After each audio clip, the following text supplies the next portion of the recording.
UP board की 12वीं की परीक्षाएं रद्द, 100 साल में पहली बार हुआ ऐसा। यूपी बोर्ड की 12वीं की परीक्षाएं रद्द कर दी गई हैं। सीएम योगी आदित्यनाथ और डिप्टी सीएम दिनेश शर्मा के साथ हुई उच्च स्तरीय बैठक के बाद यह फैसला लिया गया। इस बैठक में शिक्षा विभाग के उच्च अधिकारी भी शामिल हुए थे। बैठक के बाद डिप्टी सीएम दिनेश शर्मा ने इसका ऐलान किया। बता दें कि इससे पहले सीबीएसई ने भी 12वीं की परीक्षाएं रद्द करने का ऐलान किया था। सीएम योगी ने इस फैसले का स्वागत किया था, जिसके बाद कयास लगाए जा रहे थे कि यूपी बोर्ड की परीक्षाएं भी रद्द की जा सकती हैं। हम आपको ये बता दें कि 100 साल के इतिहास में ऐसा पहली बार हुआ है जब यूपी बोर्ड की 10वीं और 12वीं की परीक्षाएं रद्द कर दी हों। केएमसी हॉस्पिटल में जान गंवाने वाले मृतकों के परिजनों ने कमिश्नर डीएम से की शिकायत। पीड़ित कर्मचारी देवेंद्र ने भी की कार्रवाई की मांग। केएमसी हॉस्पिटल के कर्मचारी द्वारा सनसनीखेज खुलासे के बाद हड़कंप मचा हुआ है। कोरोना की दूसरी लहर में केएमसी हॉस्पिटल में जान गंवाने वाले मृतकों के परिजनों ने कमिश्नर, डीएम और एसएसपी से शिकायत की है। मृतकों के परिजनों ने कमिश्नर सुरेंद्र सिंह से मिलकर कहा कि केएमसी हॉस्पिटल में ऑक्सीजन की कमी के चलते उनके परिजनों की जान की गई है। उन्होंने यहां यह भी आरोप लगाया कि हॉस्पिटल प्रबंधन ने उनसे अनाप शनाप बिल भी वसूले।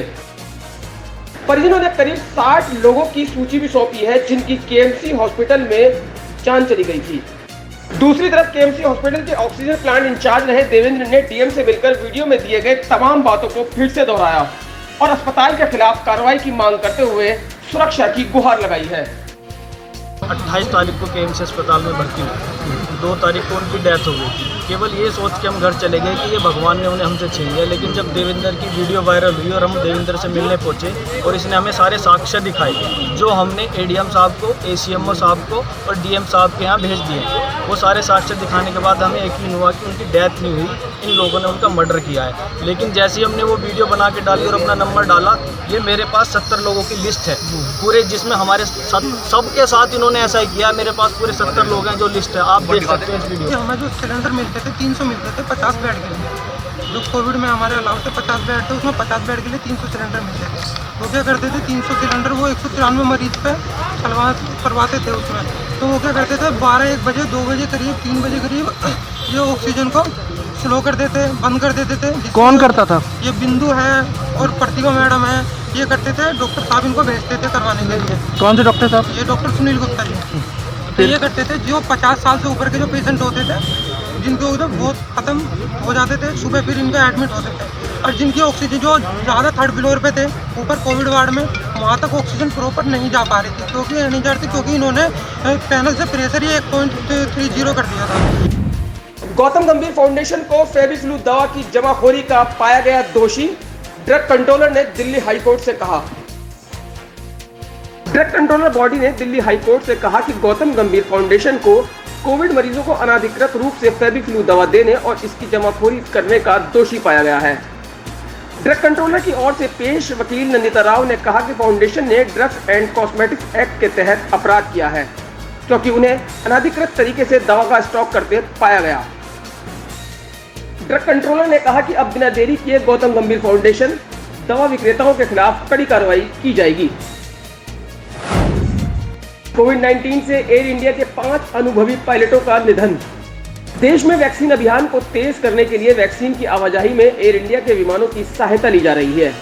एयर इंडिया के विमान देश के विभिन्न हिस्सों में वैक्सीन को पहुंचाने के लिए दिन रात लगे हुए हैं। लेकिन बुरी खबर यह है कि एयर इंडिया के 5 अनुभवी और वरिष्ठ पायलटों का कोरोना के कारण निधन हो गया। इसके कारण वैक्सीनेशन अभियान पर असर पड़ रहा है। हम आपको बता दें कि इन सभी की मौत मई माह में हुई है। सीरम इंस्टीट्यूट ने डीसीजीआई से स्पुतनिक वी वैक्सीन बनाने के लिए मांगी अनुमति। सीरम इंस्टीट्यूट ऑफ इंडिया आने वाले दिनों में रूस की वैक्सीन स्पुतनिक वी का भी भारत में निर्माण कर सकती है। सीरम इंस्टीट्यूट ने drug controller general of India से स्पुतनिक वी बनाने के लिए परीक्षण लाइसेंस की अनुमति मांगी है। ये जानकारी एक न्यूज एजेंसी ने अपने सूत्रों से दी है। कोविड वैक्सीन कोविशील्ड बनाने वाले सीरम इंस्टीट्यूट ने टेस्ट एनालिसिस और एग्जामिनेशन के लिए आवेदन भी किया है। बता दें कि फिलहाल भारत में स्पुतनिक वी का निर्माण डॉक्टर रेड्डीज लैबोरेटरीज द्वारा किया जा रहा है। स्पुतनिक वी को भारत के ड्रग कंट्रोलर द्वारा आपातकालीन उपयोग के लिए मंजूरी दी गई है।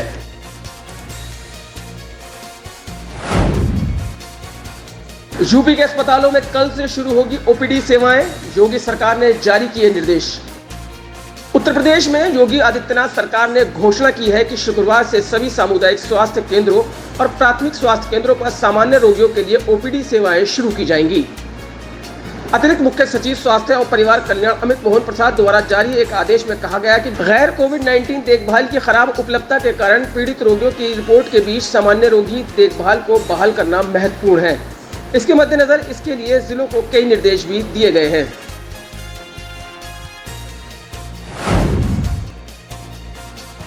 टाइगर श्रॉफ और दिशा पाटनी को मुंबई पुलिस की नसीहत, ट्वीट कर कहा बिना मतलब हीरोपंती ना करें।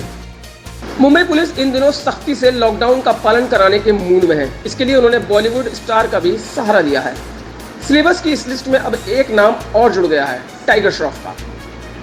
टाइगर श्रॉफ और उनकी गर्लफ्रेंड दिशा पाटनी पर कोविड नियमों को तोड़ने का आरोप लगा है। साथ ही पुलिस ने इन दोनों के खिलाफ एफआईआर भी फाइल कर ली है।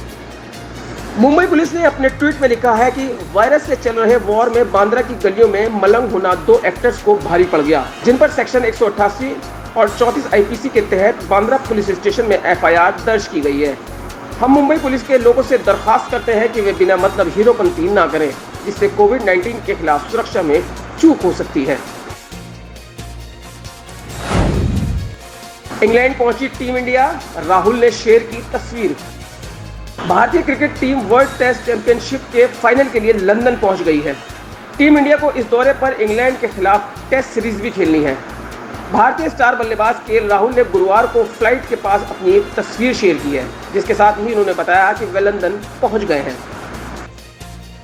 विराट कोहली की कप्तानी वाली भारतीय क्रिकेट टीम 18 जून से न्यूजीलैंड के खिलाफ वर्ल्ड टेस्ट चैंपियनशिप का फाइनल खेलेगी। यह मुकाबला साउथहम्पटन के एजिस बाउल मैदान में खेला जाएगा।